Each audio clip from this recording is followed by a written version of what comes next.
They found dark matter in our galactic neighborhood, a big clump of it. If that turns out to be correct, that'd be amazing.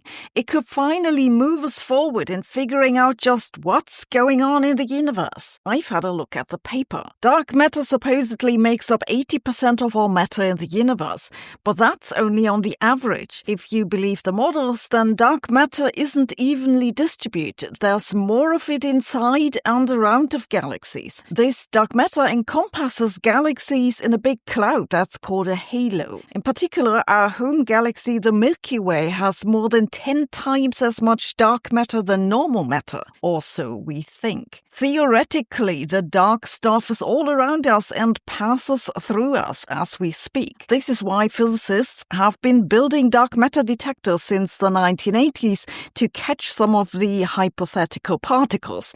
So far, they've been unsuccessful. But many of the models also predict that dark matter isn't totally evenly distributed. It should have clumps even within galaxies. These are usually referred to as subhalos. The new work now says they found such a subhalo about 3,000 light years away from us. So this is within our galaxy, and in cosmological terms, that's basically next door. It has an overdensity of about 10 to 100 times that of the entire halo at least. It's difficult to say because they don't know the exact size. They did this with a new method that's quite clever. They used radio signals from binary pulsars. A pulsar is a rotating neutron star that emits a beam of electromagnetic waves in the radio range as it rotates. We can detect this beam if it points into our direction. These pulses are extremely regular and they make very nice natural clocks. That it's a binary system now means that the pulsar has a companion, a black hole or white dwarf maybe, and the two have an orbital period. Because the two are orbiting around each other, the pulsar pulses have a regular modulation. The thing is now that this modulation changes as the system moves towards or away from us due to the Doppler effect. All this is a complicated way of saying that they can infer very precisely which direction the pulsar systems are accelerating, and from that they infer how much mass is present near the pulsars.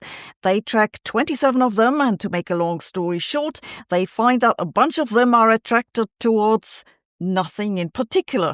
There's nothing there that we can see in any part of the electromagnetic spectrum, but the gravitational pull is that of about 10 million solar masses. They think this is a dark matter subhalo. On a sky map, it's roughly in the constellation of Hercules, somewhere here. How do they know that it's not a black hole? They don't. Actually, they say that the data are also nicely fitted by a black hole. This is because they can't tell how big the thing is. However, if it was a black hole, you'd expect it to be surrounded by hot gas or some other hot matter, and they don't see anything like that. So they say it'd have to be a primordial black hole, which personally I'd find even more amazing than a dark matter subhalo. Like, hello, until 2 years ago, primordial black holes were a super fringe idea, and now we might have one sitting 3,000 light years down the road.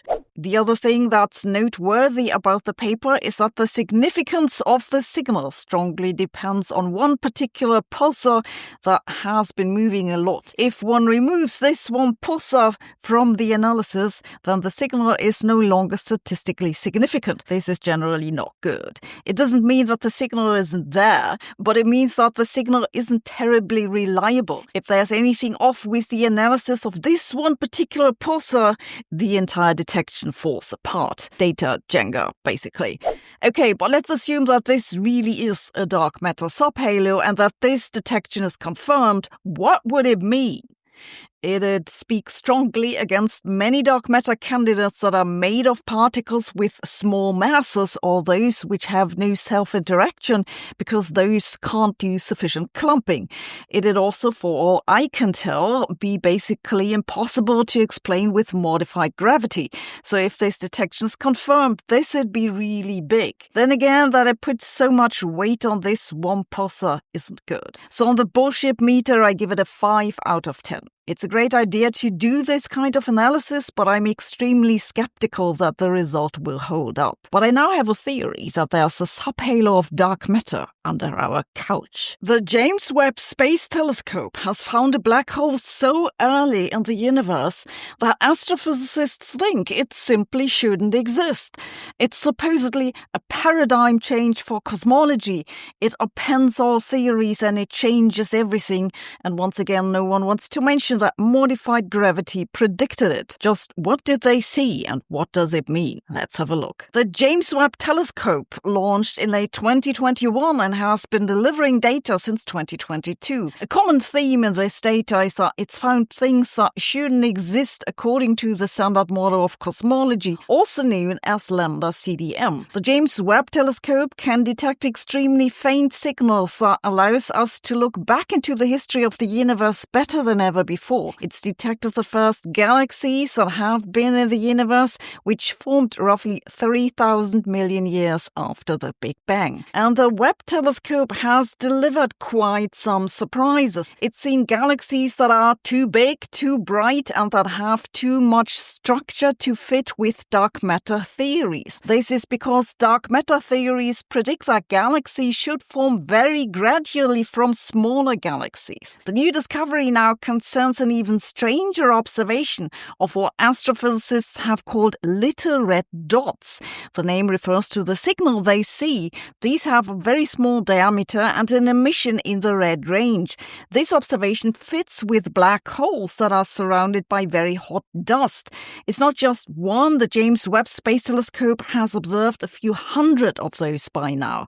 However, another possibility is that they're dense star clusters. This one is special. It's called Abell 2744 QS01, named after Elon Musk's 28th child. Just checking if you're listening. This observation is remarkable because it's the first time that astrophysicists have been able to resolve the speed at which gas circles around one of those little red dots, and that allows them to measure the mass. It came out to be 50 million solar masses, and not only that, the data shows that the mass is so concentrated that it's just incompatible with a dense star cluster. A black hole is the only thing that fits. What makes this so perplexing is that there's nothing around the black hole. If the black hole had formed from stars, then not only would it have been hard to explain how that could happen so quickly, but also there should be other stars left in the vicinity of the black hole. And there are some, but very few of them. As the astrophysicists put it, it's the most naked black hole that's ever been seen. There isn't much around it. This basically can't happen in the standard cosmological model. There just wasn't enough time for the black hole to form. The only way for this to make sense is therefore to say that the black hole didn't form from stellar collapse. It was created directly by density perturbations in the plasma in the early universe. These types of hypothetical black holes are called primordial. Until a decade or so ago, primordial black holes have been somewhat of a fringe idea that no one paid a lot of attention to. This was so for a good reason. The reason is that it's fairly easy to explain why primordial black holes did not form. But to make up a theory for primordial black holes so that it fits to observations requires a lot of very finely balanced assumptions, which is something that physicists don't like. Be that as it may, the data don't seem to care what physicists don't like. At the moment, it seems that primordial black holes are what it'd take to explain this observation within the dark matter paradigm. But like with the too big and too bright galaxies, this observation isn't so difficult to explain with modified gravity, modified Newtonian dynamics to be precise. This is the alternative explanation to dark matter.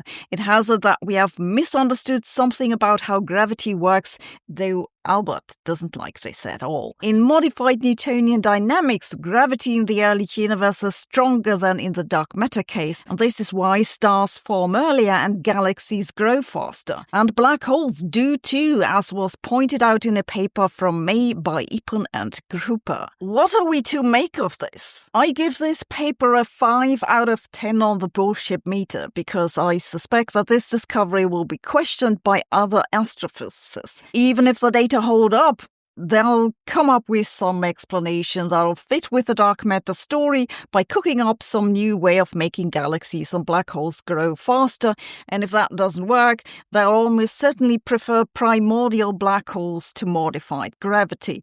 But personally, I take this discovery to move my mondometer further towards Mond again. After big galaxies and naked black holes, maybe it's time NASA gets an OnlyFans account. This video contains about 1 gigabyte of data, but quite possibly the only thing you remember is today's state of my hair. This enormous loss of data in the human brain is extremely perplexing.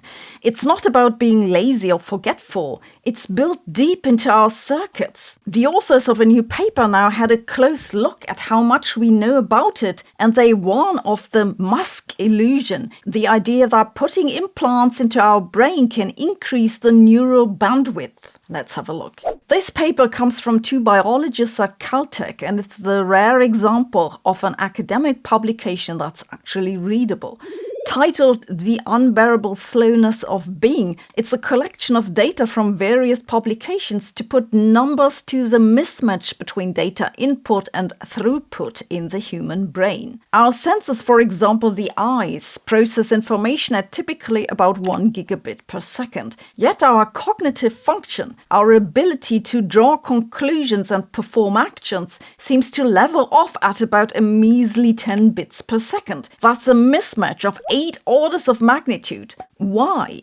The number of bits per second is basically a measure of information in a sequence. That could be, for example, a sequence of actions or words. 10 bits per second is the typical information rate in human language. Indeed, this rate is pretty much constant across all languages. While in some languages like Japanese, they cram more syllables per second, the syllables then are more alike and carry less information on their own. But it's not just speech. The authors collect a lot more data, like from speed typing, speed chess, solving the Rubik's Cube, memorizing digits or objects, esports, video games. They all level off at around 10 bits per second. Even the world record holders in these areas will just be a few bits faster than us average people. One of the consequences, for example, is that if you try to speak too fast, you'll simply not have the next word ready when you need it. So you'll have to either pause or use filling sounds.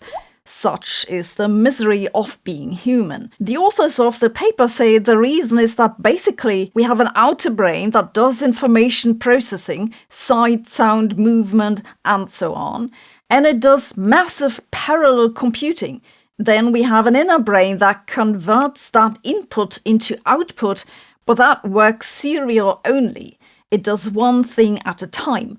That creates a massive bottleneck and is why the human brain is so terribly slow compared to microchips. Okay, but why is this so? Why does the human brain work this way?